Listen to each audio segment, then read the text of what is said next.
YouTube, what's going on? Welcome back to the channel. Welcome back to another track guide in the MX5, another updated track guide for Season 1 of 2021. We're taking this beautiful little baby around Okayama full. If you're looking for the black file, the OLAP file, join the Discord, link in the description down below. And if you like the content, remember to hit that subscribe button, hit the like button, blah blah blah, usual stuff. Let's just get going, let's drive. So here we are coming across the line in 4th gear and we're looking to spot our braking point for turn number 1. I like to use the tyre marks on the track. I brake slightly before these tyre marks and drop the car down to 3rd gear. We're going to be braking initially very hard and then bleeding off the brakes as we turn in to the first turn. Our goal here is to get the passenger side tyres to hook up with the curb on the inside. I really like to lean on my trail braking here to get the nose of the car pointed in, and then as soon as my car is on the curb, apply the power. This is going to drag your car nicely to the outside of the track, and then we're already looking to turn number 2. As we cut across to the right hand side of the track, you'll notice that there is some green AstroTurf or green curbing on the right hand side. We're looking to get our car lined up on the extreme right hand side of the track at this point, and then we lift and dab the brake here. You're just looking to stabilise the car and get the car turned in so you have a nice stable platform to get on the power nice and early. You can be quite aggressive with the application of the throttle here, as you might get some oversteer because of this. This is always going to help, but this is something you need to play by ear at the time. You can use all of the track and then some on exit, but be careful not to use too much, as you can get a 1x. Then we're flat out up through the gears through this S section, looking to spot our braking point for one of the most important turns on the track. For me, I use this dirt section on the left hand side of the track. As you can see, it grows in size the closer you get to the turn. You can also use the 50-meter board on your left, but you do need to brake before this. So initially, we brake hard. I take this corner in 3rd gear, and the most important thing if you do take this corner in 3rd gear is to make sure you get your car hooked up with the curb on the inside. Once again, utilising your trail braking and getting on the power nice and early when you're on that curb. You will end up taking a midline through the exit of this turn, which will set you up nicely for this long straight. You'll get to carry a nice amount of speed down here, and we have all this time to think about our braking point for another very important turn, the hairpin.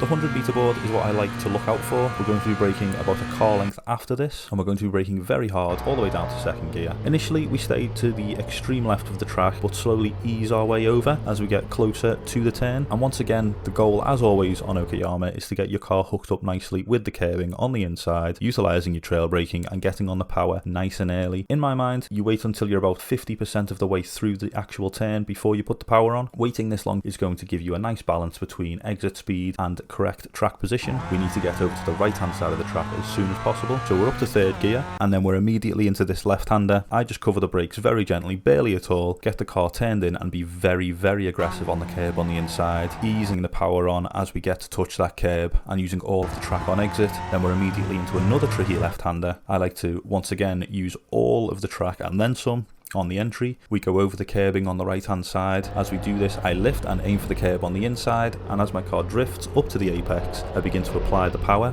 As you can see, I have a little bit of hesitation there as I had some understeer.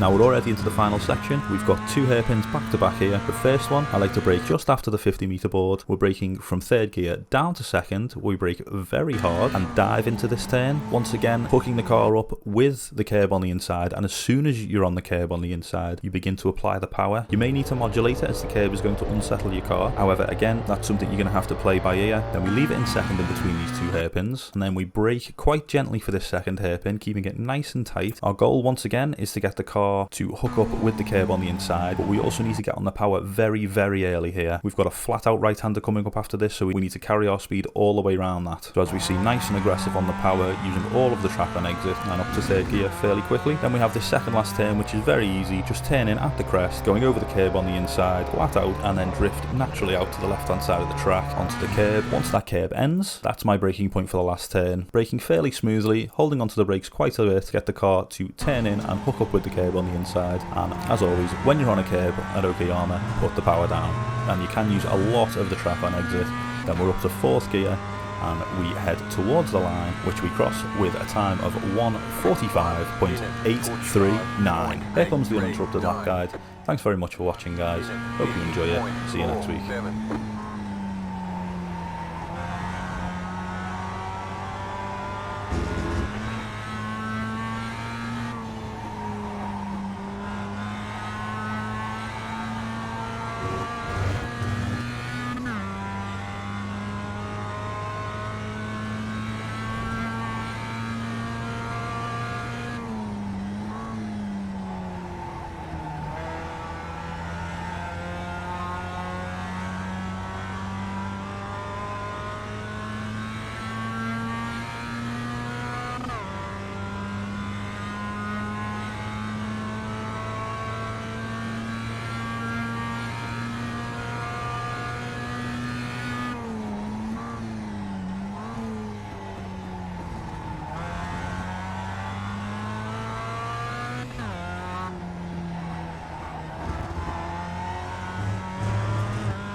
Maschine.